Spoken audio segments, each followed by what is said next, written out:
Hello বন্ধুরা, আমি আরেকটি ভিডিও নিয়ে আজকে চলে এসেছি। বুঝতে পারছেন, এটি হচ্ছে পরের দিন। সকালবেলা উঠে দেখি সূর্য আমাদের সঙ্গে লুকোচুরি খেলছে। প্রকৃতির যে এরকম রূপ হতে পারে পুরুলিয়া না গেলে সত্যিই বুঝতে পারতাম না। আমরা তাড়াতাড়ি রেডি হয়ে আমাদের সেই দিনের যেখানে যেখানে ঘুরবার জায়গা ছিল তার জন্য আমরা বেরিয়ে পড়ি। একটু সকালেই বেরিয়েছিলাম, শুনেছিলাম ভীষণ গরম, কিন্তু বিশ্বাস করুন প্রকৃতি যে আমাদেরকে এইভাবে দুহাত খুলে আলিঙ্গন করবে আমাদের কল্পনার অতীত ছিল। একটু গরম হলেও একটা ঠান্ডা মৃদু বাতাস যেন আমাদেরকে ছুঁয়ে যাচ্ছিল বারবার, এবং সেটি আমাদের স্নিগ্ধতা বজায় রাখছিল, যাতে আমাদের গরম লাগছিল কিন্তু আবার লাগছিল না। কি বলবো, একটা অদ্ভুত সুন্দর আবহাওয়া উপভোগ করেছি আমরা পুরুলিয়াতে গিয়ে। সেখানকার লোকালদের মুখে শুনলাম যে পুরুলিয়ার আরেকটি সুন্দর রূপ উঠে আসে বর্ষাকালে। সবুজ পুরুলিয়া বোঝা যায়। এখন যেরকম ফেব্রুয়ারি মার্চ মাসে লাল পুরুলিয়া দেখা যায়, মানে পলাশের ছোঁয়া পড়ে তো পুরুলিয়াতে, তাই তখন থাকে সবুজের ছোঁয়া। তাই বর্ষাকাল পুজোর পর থেকে সিজনটা খুব ভালো থাকে। আপনাদের যাদের মনে হয় যে পুরুলিয়া যাবেন, এই সিজনগুলো আপনারা চুজ করতে পারেন। প্রথমে চলে গিয়েছিলাম ময়ূর পাহাড়, তারপরে Bamni falls, marble lakes, upper lower dam, মন্দির, লহরী মন্দির, শিব মন্দির, ওটা একটা খুব ভালো জাগ্রত। তারপরে মা দুর্গা মন্দির। কিছু কিছু ভিডিও আপনারা দেখতে পাবেন, কিছু কিছু জায়গার ভিডিও দেখতে পাবেন না, কারণ সেখানে ভিডিও করা বারণ ছিল। তাই সেখানকার নিয়ম লঙ্ঘন করে আমি আমার ধৃষ্টতা করিনি আর কি। যতটুকু আপনাদেরকে দেখাতে পেরেছি মনে হচ্ছে তাতে কমই পেরেছি, কারণ যা আমরা দেখেছি সামনে থেকে, যে রূপ আমাদের সামনে উঠে এসছে এই প্রকৃতি, অসাধারণ। পুরুলিয়ার যে এরকমও একটা রূপ থাকতে পারে সেটা হয়তো অনেকেই আমরা জানতাম না। আমি আগেও ভিডিওতেও বলেছি, পুরুলিয়া আমার মামা বাড়ি। ছোটোবেলায় গিয়েছি বহুবার, কলেজ লাইফ অবধি গিয়েছি। তারপরে বিয়ে হওয়ার পর থেকে অনেক দিন যাওয়া হয়নি, বা এখন আর যাওয়া হয়েও ওঠে না।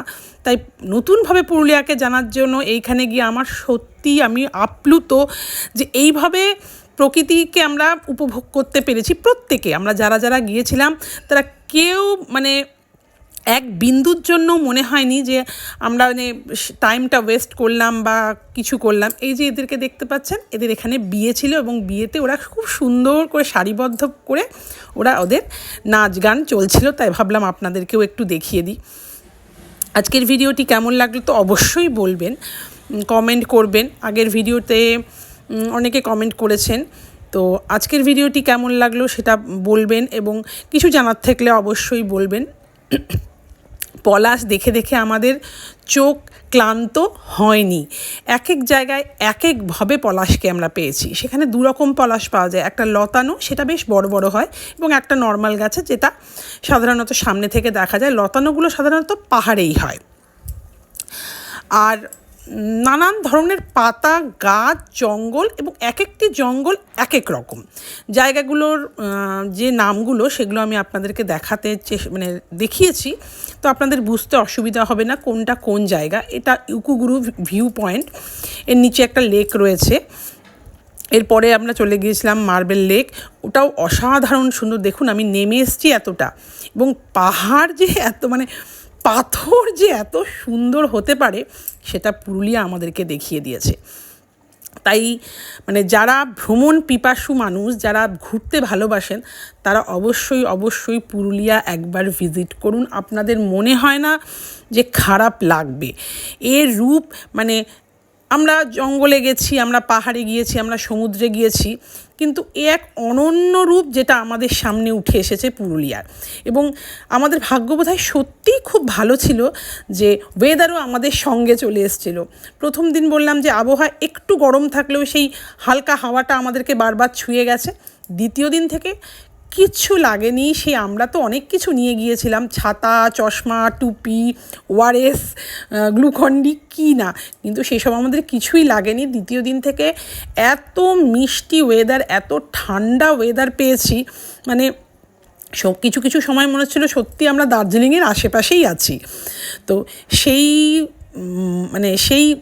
উপভোগগুলো করতে হলে কিন্তু একবার পুরুলিয়া যেতেই হবে। লোকালদের কাছে এটাও শুনলাম যে অযোধ্যা পাহাড়ে যেখানে আমরা ছিলাম কোনোদিনই সেখানে খুব একটা গরম পড়ে না, রাতে তো সেরকম পড়েই না, বিকেলের পর থেকে সেখানে একটা হালকা হাওয়া হয় এবং ওয়েদারটা পুরোপুরি চেঞ্জ হয়ে যায়। সকালে তো একটু গরম থাকবেই, যেহেতু ওটা মানে একটু মানভূম এলাকা, ওখানে একটু টেম্পারেচার বেশি থাকে, টেম্পারেচার বেশি থাকে। তো কি বলবো বলুন, অনেক কিছুই তো বলে ফেললাম। আপনাদের কেমন লাগছে সেটা যেন আমার খুব জানা দরকার। অনেক বললাম যে অনেক জায়গার ভিডিও করিনি, সেখানে রেস্ট্রিকশান ছিল, আইনের উল্লঙ্ঘন করে তো লাভ নেই। আরেকটা গল্প বলি, ওখানে একটা দুর্গা মন্দির ছিল, সেখানেও আমরা ছবি তুলতে পারিনি।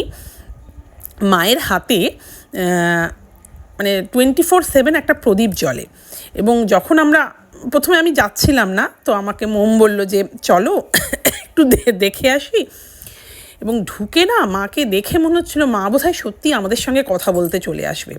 সেই প্রদীপের শিখাটা এত সুন্দর জ্বলছে এবং সেটা বন্ধ হয় না।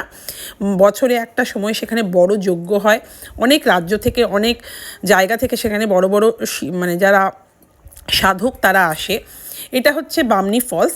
আমরা নামতে পারিনি, অনেকটা সিঁড়ি, ভয়েই নামিনি, হয়তো নামলে উঠেও যেতাম। নামার সময় তো কষ্ট হয় না, ওঠার সময় তো একটু কষ্ট হয়। নেমেছিল আমাদের উজান, নেমেছিল আমাদের বেদ ভাই, নেমেছিল মামা, নেমেছিল বেড়া, নেমেছিল পায়েল, নেমেছিল, কিন্তু আমি আর মোম নামিনি। রাস্তার দুধারটা দেখুন, মানে বললাম তো এই রূপ একেবারে একটা আলাদা মানে প্রকৃতি, যেটা হয়তো পুরুলিয়াতে না গেলে এটা অনুভব করা সম্ভব না।